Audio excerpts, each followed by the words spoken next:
The team that gets me excited, Manchester United, Manchester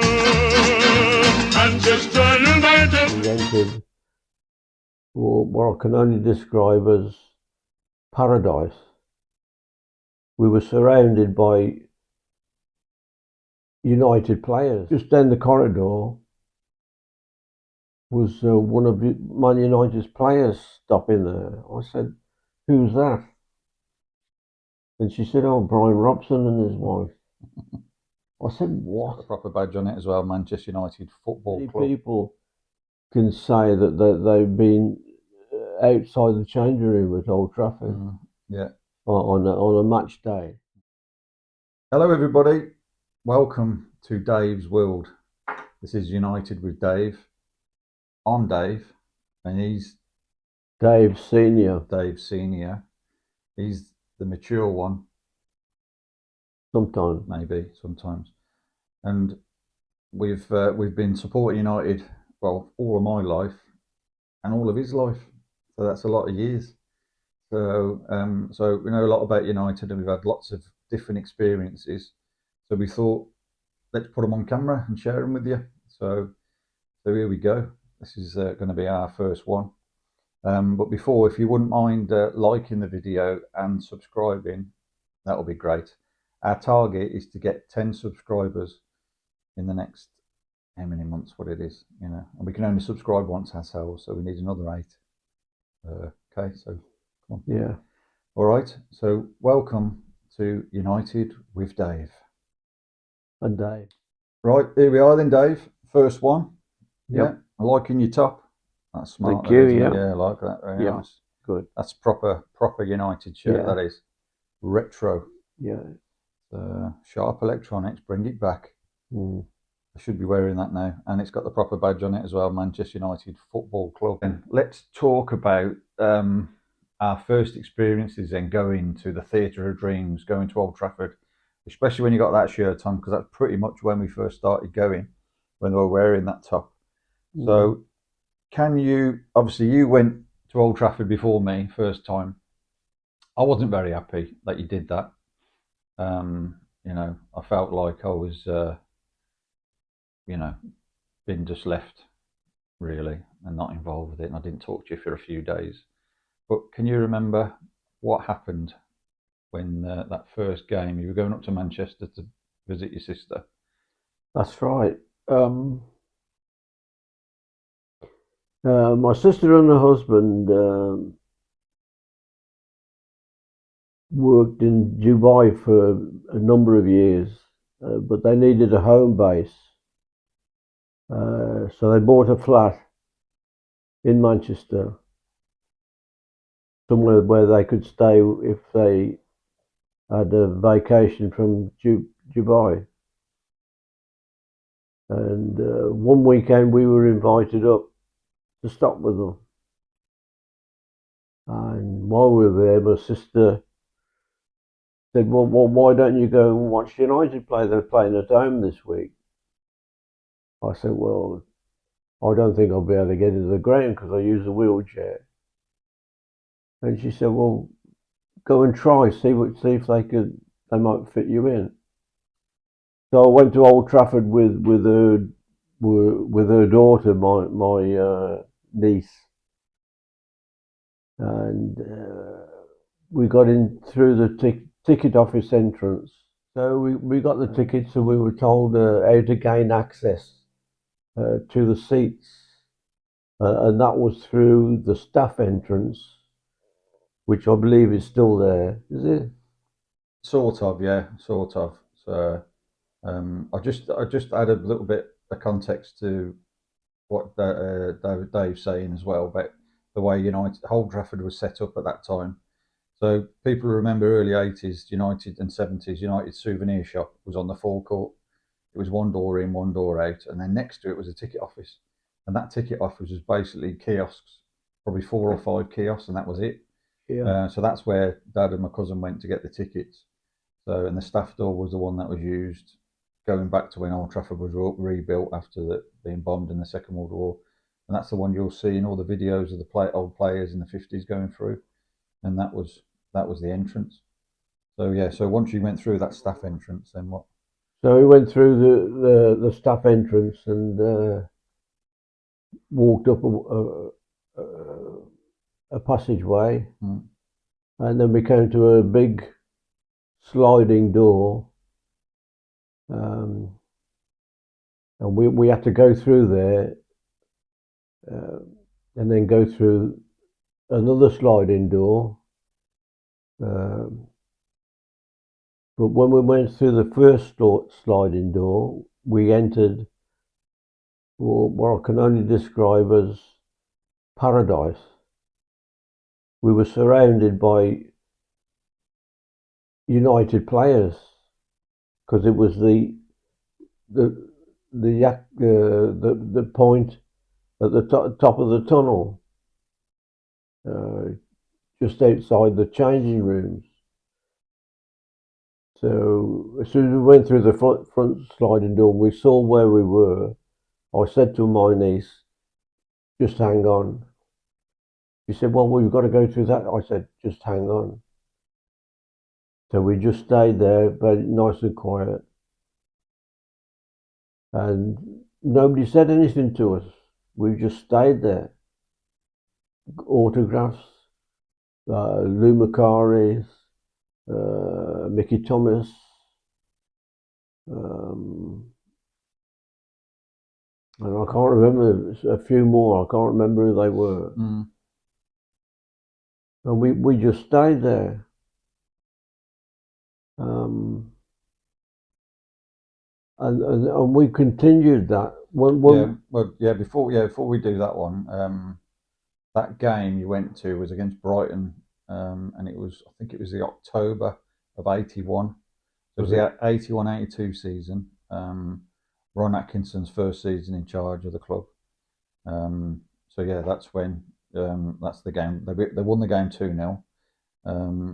We've still got the programme with the signatures on it, and you could tell how old it was because it didn't have any Sharpies then. It was an ink pen, so not a fountain pen, not the old quills and all that malarkey. But the signature is a little bit faded now, and I think Steve Coppell's on the back of the programme. So you've definitely got Lou Macari and Mickey Thomas, and then Steve Coppell on the back. Yeah. And who was it? Was it Mickey or Lou Macari winked at Julie? That's my cousin. That's Dad's niece. Yeah, Lou Macari. Lou Macari winked at her, so she was quite chuffed with that, wasn't she? Yeah. So, and they were all running around. So that area that Dave's explained is above the old tunnel. So the old tunnel is the only remaining part of Old Trafford that survived the bombing in the Second World War. So obviously nowadays the tunnel is in the corner of the ground, but this one now is in the middle. You can still see it when the TV shows where the dugouts are. That tunnel is still there, and you can still go up it. So we was in this big area outside the players' changing rooms and the players' lounge, and yeah, that's where they were. When Dad was explaining it to me, I just couldn't believe it. No. You know. And then when he showed me the programme as well, and Steve Coppell, he was my hero at the time, that signature on there, and to say, I just couldn't believe it. And that's why I didn't talk to him for a few days, because he'd done something that I really wanted to do, you know. So, but the adventure continues. Because we gained access to that point, we continued to do that. When I got back home, I told my son, that's me, what had happened. He was dead jealous. So, but we continued doing it every time we got a ticket for a game. We would do the same thing, go through the sliding doors, and just hang around. And no one said anything to us. Because the disabled area at the time was at the bottom of the tunnel, so you had to gain access to the disabled area. All the disabled area was, they just cleared a bit of space in front of the metal fencing, basically at the front of the main stand. That's all it was. So the view there would have been terrible. You know, there was only a few spaces there, but the reason why we had access is because the tickets we had were the nearest, shortest amount of stairs to climb to get to a seat. and then the wheelchair then would be stored inside the wooden sliding doors. So Yeah. that's how we did it. Yeah. So as I say, we saw I don't know how many games in that way. We well, the first one for me was February 1982, Arsenal. So yeah, couldn't believe it. I was so excited. It was, I was 10 years old. We were going up, and obviously Dad had explained about how he did it before and what we're going to do, and just couldn't imagine what it was going to be like. And so we go up. So did we stay at your sister's apartment for that first game, or did we? Was it the second game that we stopped at the apartment? The first game. The first game, yeah. Yeah. So, so a bit more about that apartment. It wasn't just a normal apartment. It wasn't, Oh. It was. Yeah. Do you want to explain? Oh right. When the first visit I made to my sister's flat, she explained that just down the corridor was one of Man United's players stopping there. I said, "Who's that?" And she said, "Oh, Brian Robson and his wife." I said, "What?" Yes, just down the corridor, and I couldn't believe that. But and then she said, and Julie, that's her daughter, is babysitting for the guy upstairs. And I said, "Well, who's that?" She said, "Trevor Francis and his wife." And I think one baby then or two. Yeah, I think Robson. They just had a baby. I think Robbo and his wife Denise had just had a baby. I think, and I think Trevor and his wife had a baby as well. I'm sure. Just Yeah, had the one there because they. So Francis had just signed for City, and obviously Robson had just signed for City in that season, yeah, and that's the accommodation that they gave them while they were looking for a house for yeah. themselves. And not bad accommodation, to be honest. It was Luxury apartment. luxury apartment. Yeah. So well, I So couldn't believe it. I was mm, surrounded by United players. mm, I just could not believe it. I still can't believe it today. I know. Yeah. And then the second time you came up with us, didn't Yeah. you? So yeah, the second time when we saw Robson. So Robson and his wife Denise's apartment was across the hallway from my auntie's, and we saw Robbo go to the game. He got in a black cab to go to Old Trafford for that game that day, and Yeah, then we thought, well, yeah, okay, there's he's off. We'll see you in a minute, yeah, to ourselves. That's what we said, and we did. We saw him at the game. yeah, So it's crazy, yeah, to do that and to think about that's what happened.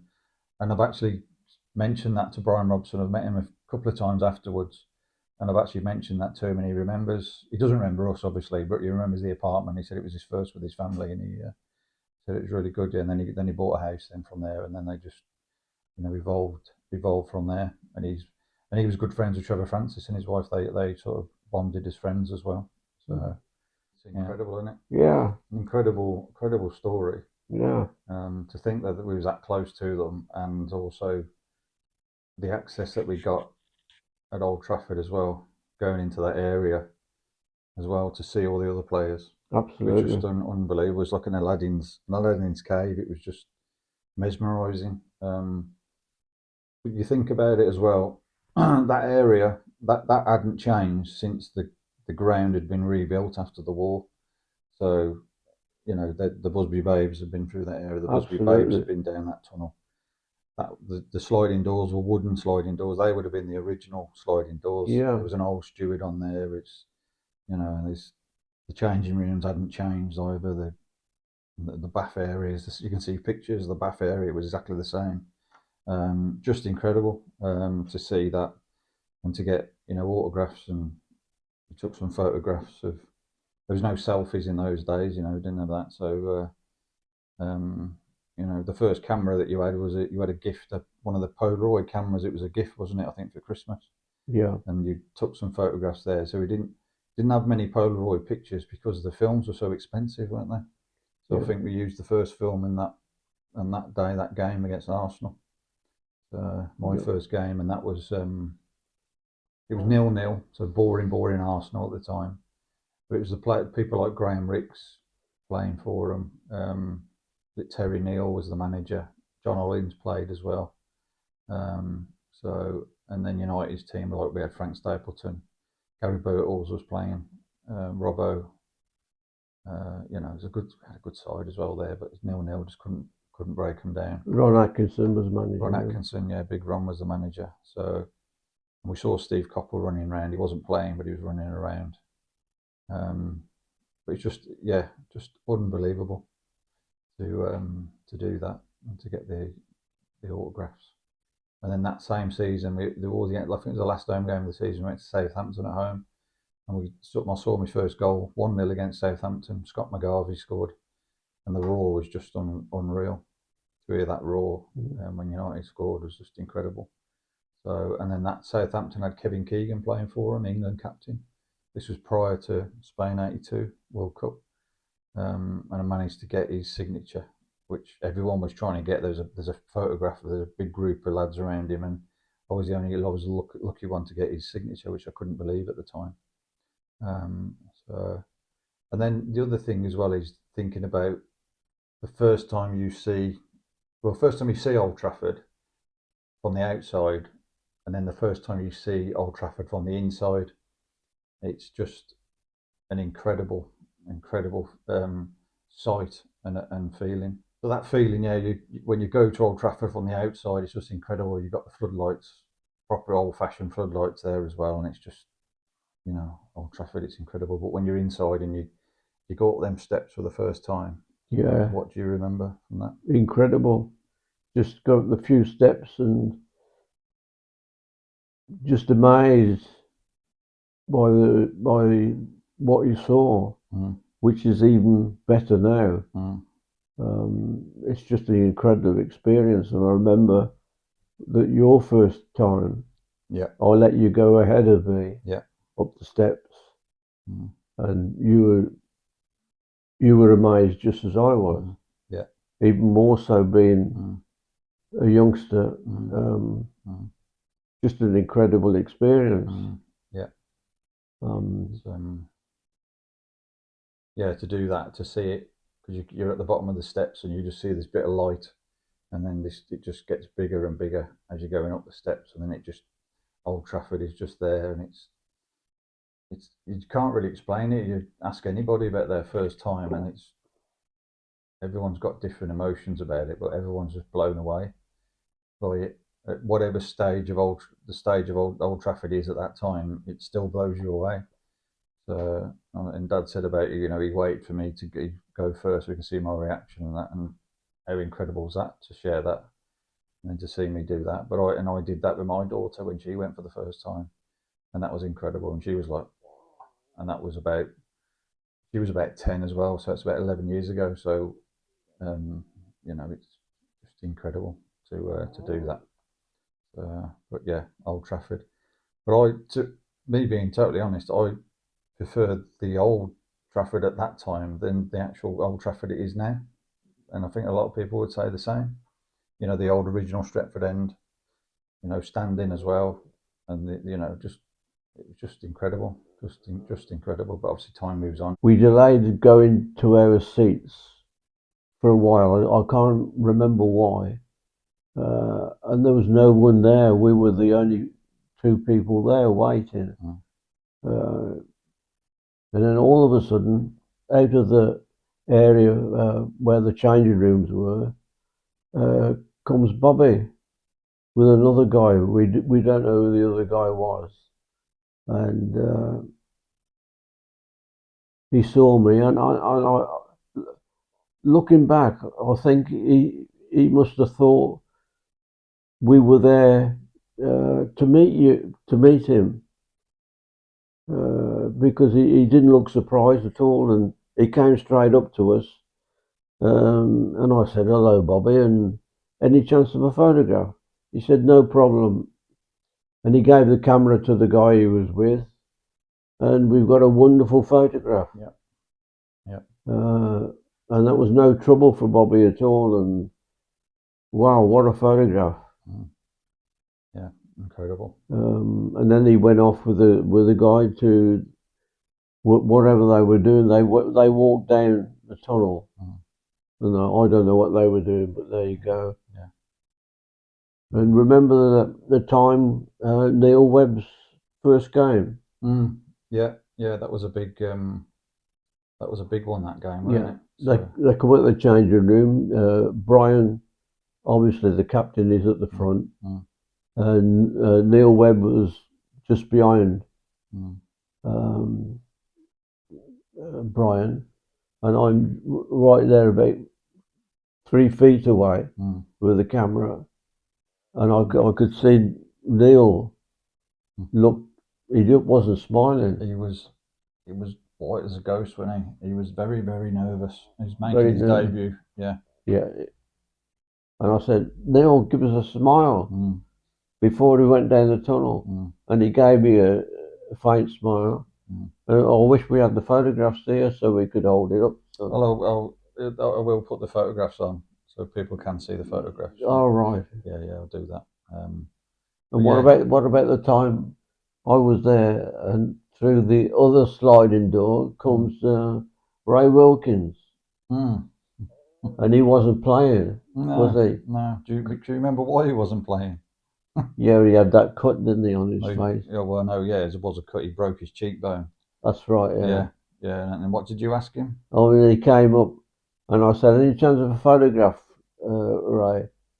And he stopped, and I looking through the lens, and I said, "Any chance of a smile, Ray?" Yeah. And he gave me a smile, didn't he? He did, yeah. Couldn't smile, Butch. But not long after broken his cheekbone, and not long after losing both the England and the United captaincy to Robbo. So he probably weren't in the best place at the time, but he still smiled. Good old Ray, nice bloke. Yeah. But that was that's a funny story there. You asking Butch, Butch to smile, but he was a lovely bloke and a great player, wasn't he, Ray Wilkins? But that you was on about that one with Neil Webb, and that's the first and only time we actually saw the team come out, because normally we're in our seats by then. But I think the reason why we were still there was that was the first game of the season against Arsenal, and the takeover with Michael Knighton. That was that game. Was it? Yeah, that was that game. So, and Michael Knighton was hanging at where we were, and we didn't know that he was going on the pitch to do some juggling. So, and he did. We didn't see it. We saw it on the news that night. We also saw something else on the news that night, but we'll come to that. So I went down the tunnel and I got his autograph, and I was stood there, and then he goes on to the pitch, and I'm stood there at the bottom of the tunnel, and it's just that's crazy again, isn't it? Yeah. To do that, and that's why we were there when the team came out, because we were waiting and waiting. Yeah. But then the BBC News, we saw Michael Knighton doing the juggling, but we also saw somebody else on the BBC News, didn't we? On that night, didn't we? Yeah. Yeah. And who was that? Okay. Yeah, it was us. We were going through the crowd, weren't we, before the game? Yeah. And suddenly we came across a camera crew. Well, one guy with a microphone and another guy with a camera, and he was asking us various questions and about United, and I gave my answers, and David was a bit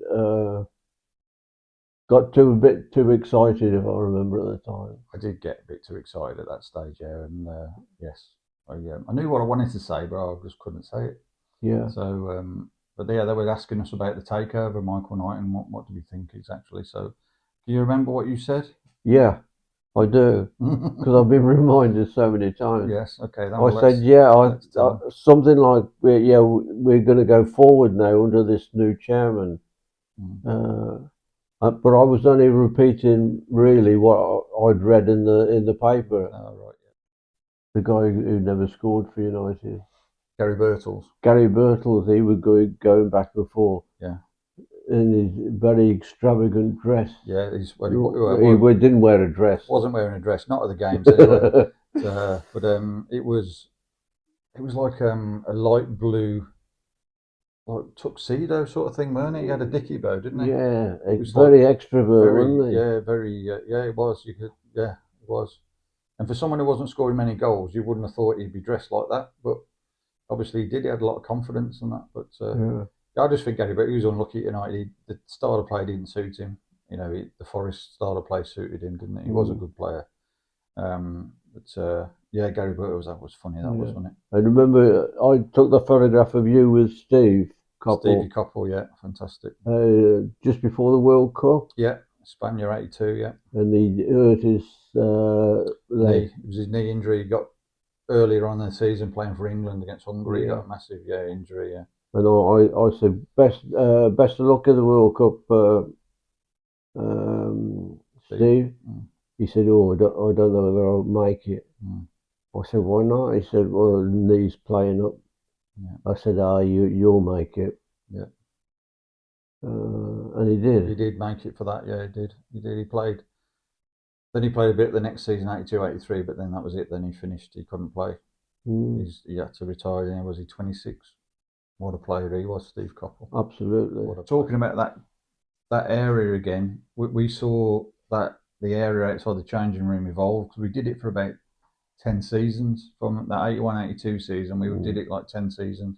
Probably 2-3 games a season that we'd do what we could do to afford to go to the games, etc. And we saw it evolve. So we saw it like an easier access with an old guy on this wooden sliding door going in, and then Sir Alex came in, Paul Alex at the time, and he changed it a little bit. He wanted to reduce the access to the players. So what he did, he changed the sliding doors to like metal doors with proper security on them.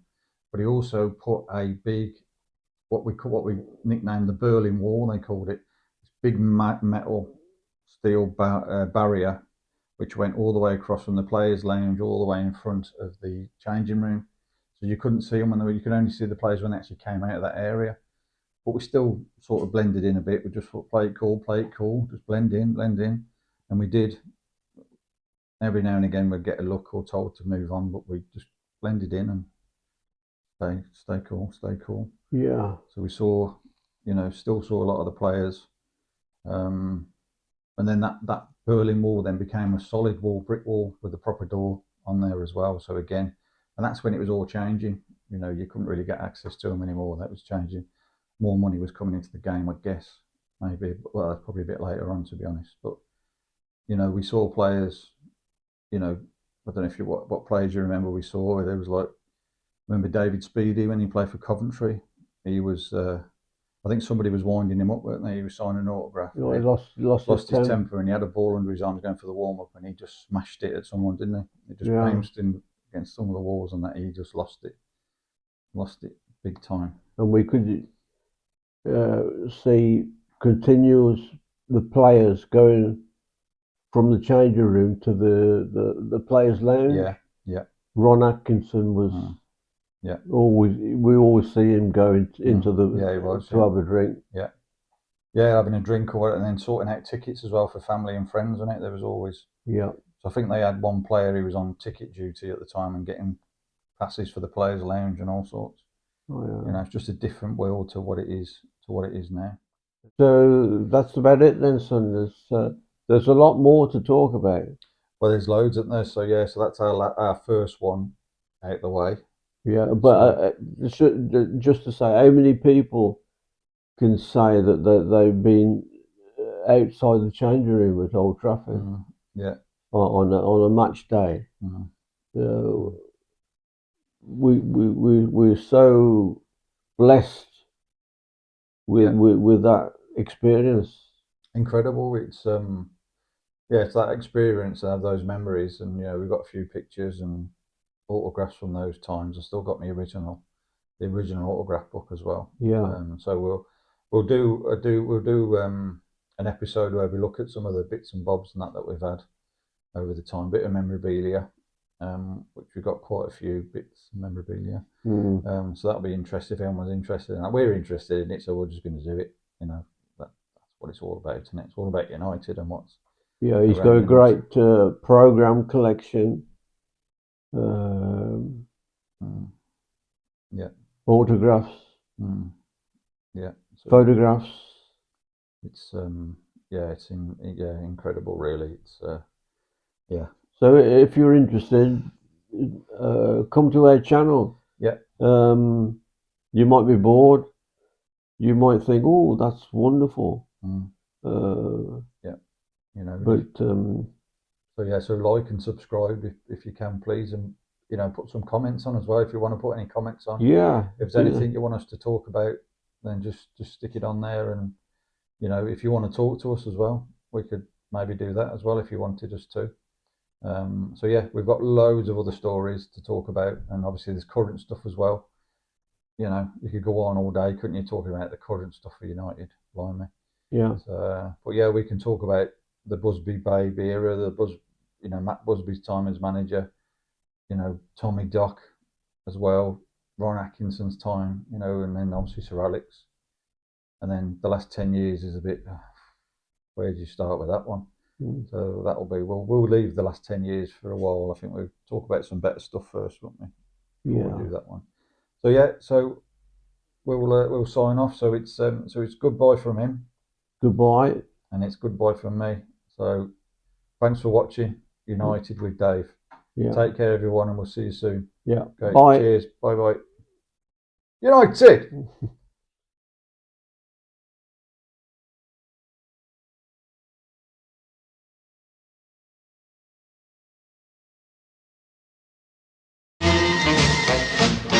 Now football is a pleasant game, played in the sun, played in the rain, and the team that gets me excited, Manchester United. Manchester